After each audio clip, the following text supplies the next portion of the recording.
Hello students, I hope you all are fine and healthy. Today we are going to start our new chapter number 3, atoms and molecules. So in the first chapter, we have already read that the matter is made up of particles. In Hindi, matter is known as padarth. The idea that matter is made up of very small particles was considered in India a long ago. There was an Indian philosopher, Maharshi Kannad. He said that if we will keep on dividing the matter, we will get the smaller and smaller particles. Finally, we will get the smallest particle which cannot be divided further. So based on this theory, Maharshi Kannad said the matter or the padarth is made up of very small size particles that are called Parmanu. He gave the name Parmanu to the very small size particles from which the matter is made up of. Pakuda Katyayama, who was also an Indian philosopher, he said that the particles of matter that can be called atom or Parmanu, they generally exist in a combined form, and the different combinations of different types of particles gives us different kinds of matter. The combined form of atoms is now known as molecule. We call them molecules. Democritus and Leucippus, they were two Greek scientists who said that if we will keep on dividing the matter, we will get smaller and smaller particles, and a stage will come when the particles obtained cannot be divided. We cannot divide the particles that are obtained. So he called those particles atoms. Atoms means indivisible, means which cannot be divided. So the smallest particles were thought that they cannot be divided further. That's why he gave the name atoms. Now we know that all the matter are made up of small particles that are called atoms and molecules. And the different types of atoms and molecules, they have different properties, due to which the different kinds of matter also shows different property. Like carbon atom, it gets burnt and the oxygen atom helps in the burning. But when the carbon and oxygen atom combines together, they forms carbon dioxide gas. This carbon dioxide gas is used for extinguishing the fire and defreezing. So we can see that the properties of the carbon atom, oxygen atom is different from the carbon dioxide molecule. The idea that the atom is the smallest particle of matter is confirmed from the 3 laws of chemical combination which have been established experimentally. The 3 laws of chemical combination are: first one is law of conservation of mass. The second law is law of constant, or we can say definite proportions. And the third one is law of multiple proportion. But in this class, we will read only 2 laws, that is law of conservation of mass and law of constant or definite proportion. So we will read this law of multiple proportions in higher classes. And these laws have been formed by the scientists after performing a large number of experiments.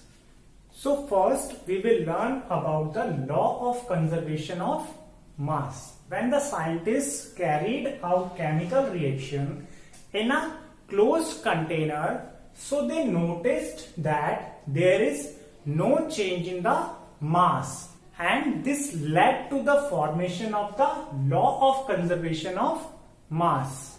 This law was given by Lavoisier, and according to this law, mass is neither created nor destroyed in a chemical reaction. So before understanding the law properly, let us learn about the two terms that are reactants and products. So the substances which combine together or react together in a chemical reaction, they are known as reactants, whereas the new substances that are formed in a chemical reaction, they are known as products.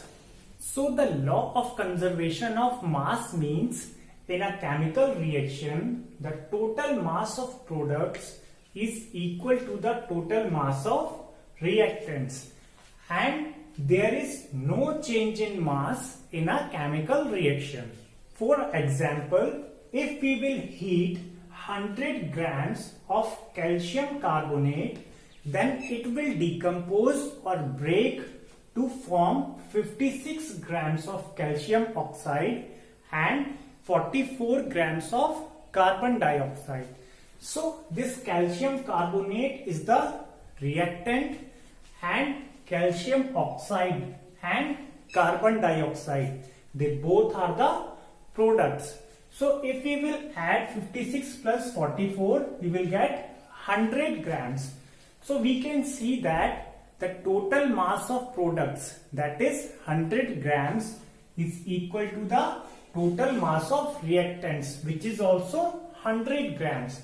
So this reaction or this example verifies the law of conservation of mass. And in a chemical reaction, the total mass of reactants and products includes solid, liquids and gases which are a part of a chemical reaction. We can even carry out a chemical reaction between barium chloride and sodium sulfate to verify the law of conservation of mass. In this reaction, barium sulfate and sodium chloride are formed. So for this, we need a conical flask with a rubber cork and a small test tube having a long thread tied to its neck. So first of all, we will measure the weight of all these things together to find the initial mass of the apparatus. So first of all, we will take small amount of barium chloride solution in a conical flask, and we will take small amount of sodium sulfate solution in a test tube, and we will hang the test tube in the conical flask using the thread, and we will fix a rubber cork on the mouth of conical flask. And while hanging the test tube, the mouth of the test tube should remain above the liquid level in the conical flask so that the reactants do not get mixed at this stage. Now we will again measure the weight of the apparatus along with the reactants. So we will find out the mass of reactants. How we will find out? We will subtract the initial mass of apparatus from the mass of apparatus with the reactants that we found out here.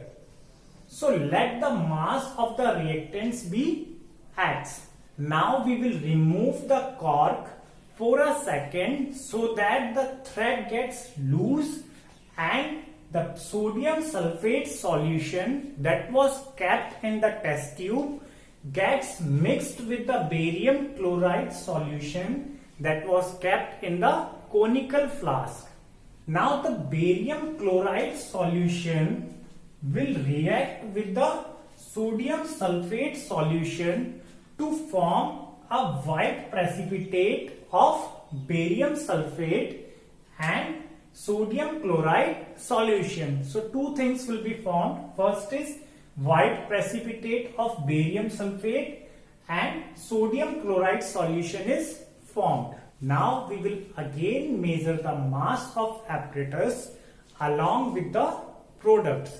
Now we will find out the mass of products.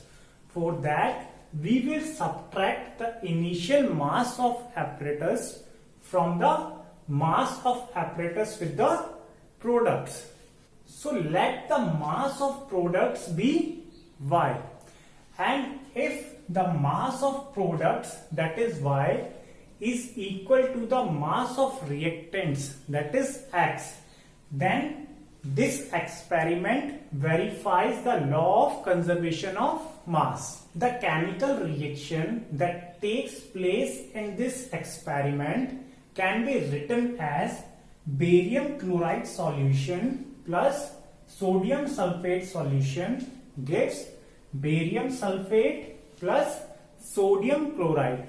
So barium sulfate is in the form of white solid, or we can say white precipitate, and sodium chloride is in the form of a solution.